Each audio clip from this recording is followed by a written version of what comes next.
Hey all, Neca here with another figure review, and I do apologise. I know it has been a while, but I've been very busy. I met a new lady friend, and I've been trying to organise some of my oodles of rubbish and God knows what, trying to process all my stuff. Now I'm pretty much done dusted. I'm just trying to dwindle things down, and I thought I'd squeeze this guy out as I'm actually shipping him out today. So on to review. Here we have the Neca Resident Evil 5 Chris Redfield figure. This guy came out a couple of years back and he is a phenomenal figure. I'm actually a little bit sad to see him go, in all honesty. He's a very cool figure. I'm a big fan of the Resident Evil games. I've played, I think, pretty much all of the mainstream games. Haven't played all the side ones, like those shooty ones and all things like that. But I did love Resident Evil 5. It was one of the games that actually really brought it back to me. And I've played it. I've lost count how many times I've gone through the game with my friends. So getting a figure was a must. And as you guys saw earlier, I actually have two Chris Redfields. If you go back about a dozen or so videos, you should see my Playarts Kai Chris Redfield. Also a phenomenal figure. Don't know where to begin with this guy. He's like I said, he's just an absolutely awesome figure.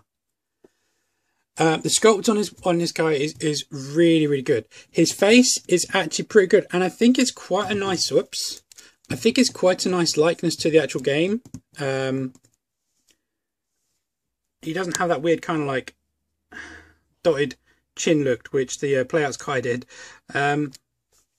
But I think his face sculpt is actually really nice. He's got the stubble is actually sculpted, so that's really nice. And I think it's a decent face sculpt.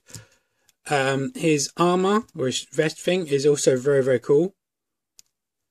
All the trousers are just great sculpt and a nice paint apps in these trousers. They look really good. They've got a nice dry brush going throughout them. The shoes, the pads, just great detail all throughout. Holster's got texture to it. The bags, the knife sleeve. I can't think what these are called. The word has escaped me. And the shotgun's really nicely sculpted. The whole thing has great paint and great sculpt to it. And I'm actually doing a trade with my friend. I'm going to say his name, first name Ronnie. Don't want to give away his full name, obviously.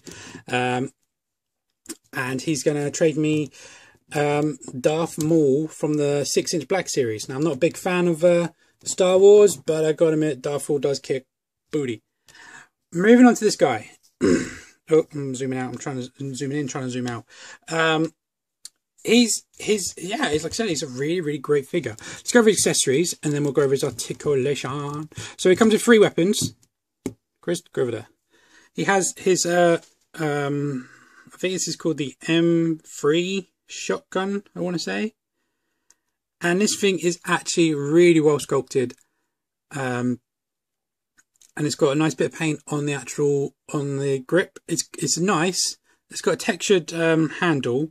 No paint on the handle. The only paint apps is here, and unfortunately on mine is there's a bit of a paint bleed there, or smudge there. Short of that, it's very nice. He also comes with his massive cleaver. No, his knife. It's a nice sculpt. Simple silver. I can't speak. Sorry, guys. Simple silver in the actual blade. Sorry, some paper by my feet somehow. And in the handle, there is actually some paint apps in there. I don't know how well that's coming over. And every time I go closer, my camera flickers. So let's try that. Now focus on the blade. The blade. There we go. So you can see there's the paint apps there in the handle, and that looks really nice. It's very well painted. I kind of wish there's a bit more in the actual blade itself, but I guess silver's okay. Personally, I'd probably done a black with a silver tips or silver edge. And then the final weapon is his pistol. Now, in the game, whenever there's a cutscene, he brings out an M92F, a Beretta.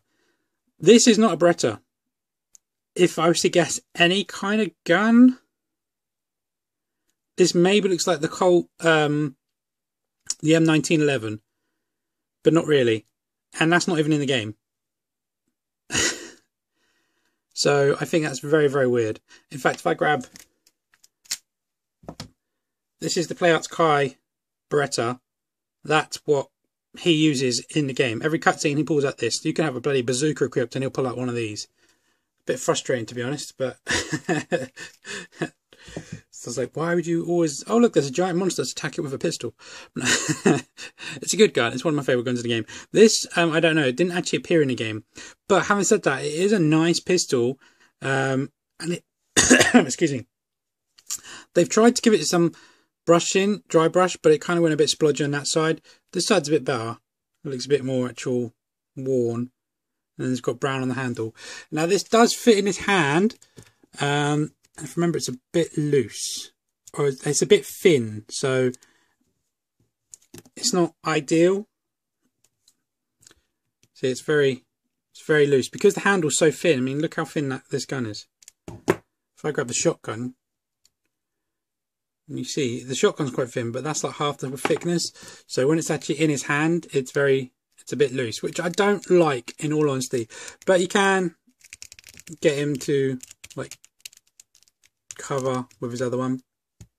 I know it's a bit blur. And his knife, unfortunately, doesn't really fit in his hand at all. It's very, very just balanced there, which again is a shame. And there's no way you can really... You might be able to wedge it. One sec. No, you just can't. It just sits there, which is a shame, unfortunately, because it would have been nice. It comes with these only two hands, no interchangeables. This one's like an open hand for resting the grip of the shotgun in, and of course he has a trigger hand for his two guns. So those are his only accessories, then free. Excuse me. Gripes about this figure. This is a constant gripe about it. This never ever stays in.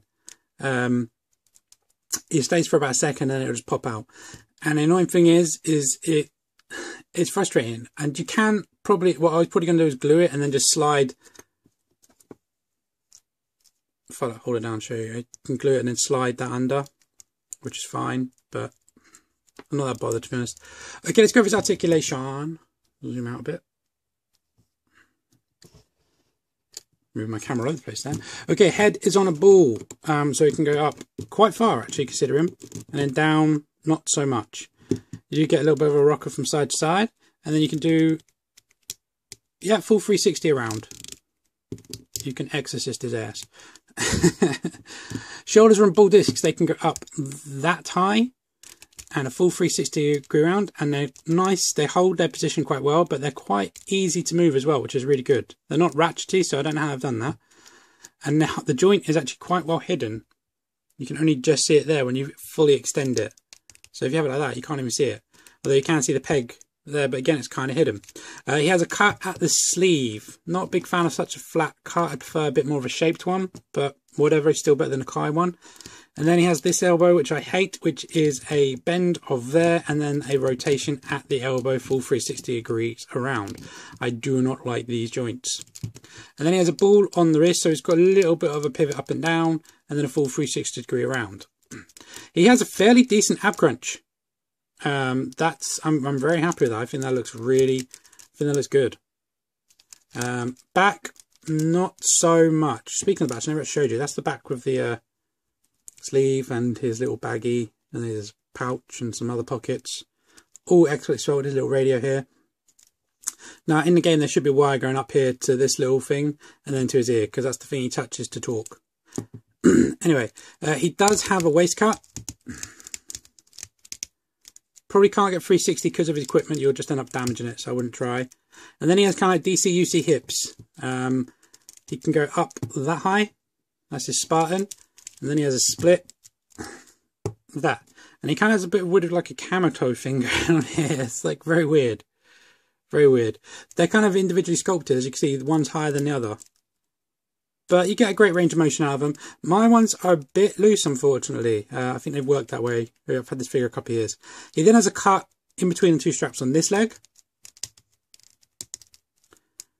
And then he has a cut just like on the pocket on that leg. Full 360 degree round at both of them. He has a single bend in the knee, so you can only bend it that far. And then he has a rotation at the knee, so you can rotate full 360 degree below the joint, so just there. And it's also hidden by the knee pad, which is a softer rubber, which is, you see, is attached to the lower leg, so it hides it quite well, which is cool. And then he has like hinged ankle, but it's kind of pointless. That's all you get. And you can rotate it, but again, that's all you get. So that's a bit shame. Does kind of hinder a bit when posing him.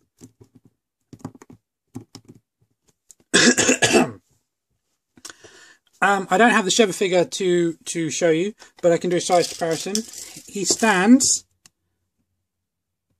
just about 7 inches, so he's on the taller of the 6-inch range, but Chris is a big guy, so that's absolutely fine. Size comparison with his Playarts Kai counterpart. That looks funny. As you can see, they're quite different in their design. Like his shirt's like quite well sculpted, whereas his is, it's got a more fit. It's textured but not lined like this. And the trousers are slightly different. You know, it's all tweaks and twerks here and there. Which one do I prefer? I don't know. They're kind of good and bad in their own things. I like his articulation, but I hate his shoulder joints. I prefer him for the 6-inch scale, so I'm more of a collector on that line, but I hate these knee joints. And I think this looks weird. I think that looks very, very peculiar. It looks fine when he's standing straight, but as soon as you kind of stretch it out, it looks a bit weird. But, you know, I think probably I prefer this one mainly because his gun's better. But like I said, I prefer the 6-inch range, so. But anyway, there you go, guys. That's my my review for my Neca Chris Redfield from the Resident Evil 5 series. He is a great figure, and if you see one, I think they're going pretty cheap actually. I'm not too sure. Haven't really checked in a while. Last time I checked, they weren't terribly priced. If you see one, you're a fan of the game and you do collect figures, you gotta get one. He's a great figure to have to your collection. I'm a little bit sad to see him go, to be honest, but you know, I've not really had him displayed or anything for a while, so I'm not that bothered. I'm happy that I've had him and I've experienced him, and I'm happy to let him go to someone else who's going to appreciate him. Right, incidentally guys, I'm actually kind of letting a lot of my figures go, so if you've seen anything in my videos that you're interested in, give me a shout and I will have a serious consideration. I've had a few offers on my Ultimate Spider-Man and I've been really considering doing it, but we shall see. I'm hoping to get a lot more videos out. I've got a lot of the Spider-Man, Amazing Spider-Man 2 figures here, and I've also got some other ones that I haven't had the time to do, so I should hopefully be able to get some of them out now. Anyway guys, thanks a lot for watching. I hope you like this video. Please leave any comments below, please subscribe, and I will catch you guys later. Bye bye.